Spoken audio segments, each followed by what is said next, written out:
Hey guys, welcome back to my channel Tiptop Komal. कैसे हैं आप सब? आई होप आप सभी अच्छे होंगे और अपने अपने घरों में सुरक्षित होंगे। गाइस, अभी थोड़े दिन पहले मैंने एक वीडियो बनाई थी कि प्रेगनेंसी के बाद अपने बालों की देखभाल कैसे करें, क्योंकि हेयर फॉल बहुत ज़्यादा होता है प्रेगनेंसी के बाद। या जनरली बात करूँ, कुछ लोगों को स्ट्रेस हो जाता है, डिप्रेस हो जाते हैं, डिप्रेशन में चले जाते हैं, या बहुत सारी ऐसी प्रॉब्लम होती है जिनकी वजह से हेयर फॉल होता है। तो मार्केट्स में ऑयल तो इतने कॉस्टली आ रहे हैं जो कि हेयर फॉल को रोकने के लिए। उसमें मिला क्या होता है? Coconut oil, aloe vera gel, castor oil, olive oil और पता नहीं ऐसी बहुत सारे ऑयल। तो ये सब ऑयल हमारे घर में भी होते हैं, बट उसमें एक्स्ट्रा क्या होता है? उसमें वो प्रिजर्वेटिव मिला देते हैं या फिर कुछ केमिकल्स भी उसमें ऐड होते हैं।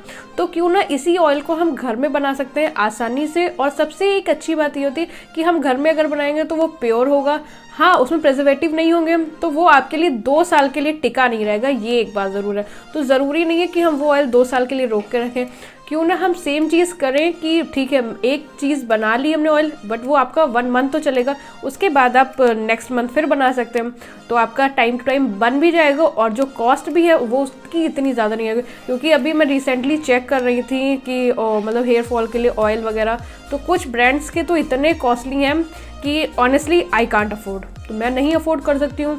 तो ये मैंने एक्चुअली, ये मेरा ही आइडिया था, मैंने अपने हस्बैंड से सजेस्ट किया कि यार इतना कॉस्टली आ रहा है, हेयर फॉल भी हो रहा है, मुझे कैसे करूँ। तो उन्होंने बोला तुम क्यों नहीं बना लेती। उस टाइम पे मेरे दिमाग की बत्ती जली। हाँ यार, क्योंकि मोस्टली सारे ही जो ऑयल्स उसमें मैं देख रही थी वो सारे ही ऑयल मेरे पास प्रेजेंट हैं और इतने ज़्यादा कॉस्टली नहीं है कि बहुत ज़्यादा हों। लाइक मैं आपको बताऊँ तो कोकोनट ऑयल हमारे घर में होता है, ये सभी यूज़ करते हैं। दूसरा एलोवेरा जेल, और पर्सनली मैंने कैस्टर ऑयल पे भी वीडियो बनाई हुई है कि कैस्टर ऑयल हमारे हेयर ग्रोथ के लिए और हेयर को मजबूत बनाने में कितना फ़ायदेमंद है। और ऑलिव ऑयल, इस पे भी, ये भी हमारे बालों के साथ साथ हमारी बॉडी के लिए, हमारे फेस के लिए काफ़ी ज़्यादा इफेक्टिव है, इस पर भी मैंने बनाई है। और लेमन एसेंशियल ऑयल, अगर आपको बोलते हैं ना कि बाहर वाले तेल में भाई खुशबू आती है, खुशबू अगर चाहिए ना तो आप लेमन एसेंशियल ऑयल यूज़ कर सकते हैं। तो गाइस चलिए शुरू करते हैं आज की वीडियो। और इस वीडियो में मैं आपको बताऊंगी कि घर में आप हेयर फॉल वाला ऑयल कैसे बना सकते हैं। So let's start.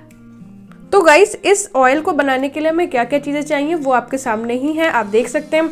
और जो इस बाउल में है वो है onion juice. Guys, onion juice जो होता है वो हमारे हेयर्स को रीग्रोथ करने में काफ़ी हेल्प करता है और हमारे बालों को मजबूत बनाता है और साथ ही साथ शाइनी भी बनाता है। इस पर भी मैंने एक पर्सनली वीडियो बनाई हुई है जिसको आपने बहुत ज़्यादा प्यार दिया हुआ है। अगर आप में से बहुत सारे लोगों ने वो वीडियो नहीं देखी है तो उसका लिंक मैं आपको दे दूँगी, आप वो वीडियो भी देख सकते हैं। चलिए शुरू करते हैं और बताती हूँ कि किस क्वान्टिटी में आपने क्या क्या चीज़ें डालनी है।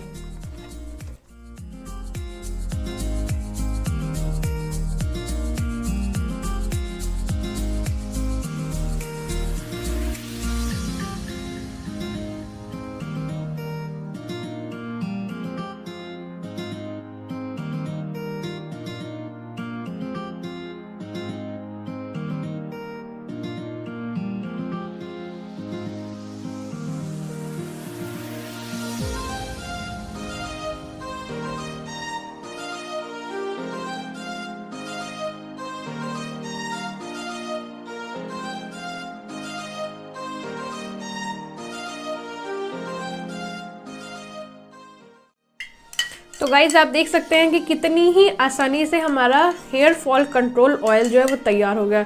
अब यही ऑयल जो सेम होता है आपको मार्केट में मिलता है, बस इसमें वो क्या ऐड कर देते हैं? कुछ केमिकल्स, कुछ प्रिजर्वेटिव ही ऐड करते हो और कुछ नहीं। और जो केमिकल्स वो यूज़ करते हैं, मे बी वो जो केमिकल्स हैं हमारी बॉडी के लिए, सॉरी हमारे हेयर के लिए काफ़ी ज़्यादा नुकसानदायक भी हो सकते हैं। तो देखिए, ये ऑयल जो है ये मैंने एटलीस्ट बनाया 1 मंथ के लिए। आप मतलब बहुत ज़्यादा इसको, ये नहीं है भर भर के आपने बालों में लगाना है कि पूरे एकदम चिंपू बन गए हैं या फिर ऑयल पूरे अपने जो सर है उसको पूरा तेल से भर लिया है। आपने नॉर्मल जो हम ऑयल लगाते हैं डेली बेसिस पे, रेगुलरली लगाते हैं वीक में 1 बार, उसी तरीके से हल्का हल्का जो है आपने हेयर पे अपने लगाना है। इस ऑयल को मैं गाइस यूज़ करने वाली हूँ वीक में 2 टाइम्स। और क्योंकि लाइक प्रेगनेंसी के बाद मुझे थोड़ी बहुत हेयर फॉल की प्रॉब्लम आ रही है, तो मैं नहीं चाहती हूँ कि मेरी प्रॉब्लम ज़्यादा बढ़े, इसलिए मैं इसको वीक में 2 टाइम्स यूज़ करने वाली हूँ। और यूज़ करने से पहले मैं इसको हल्का सा गर्म कर लूँगी, उससे क्या होगा कि मेरा ब्लड सर्कुलेशन भी अच्छा हो जाएगा और ये मेरे स्कैल्प में अच्छे से पेनिट्रेट होगा। तो आप भी इसी तरीके से यूज़ कीजिएगा और ये आप यूज़ करने के बाद आपको कैसा रिजल्ट मिलता है वो मुझे कमेंट करके ज़रूर बताइएगा। और अगर आपको वीडियो थोड़ी सी भी अच्छी लगती है तो वीडियो को लाइक करें, चैनल को सब्सक्राइब करें। तो चलिए गाइज, जल्दी ही मिलते हैं अपनी नेक्स्ट वीडियो में। Till then bye.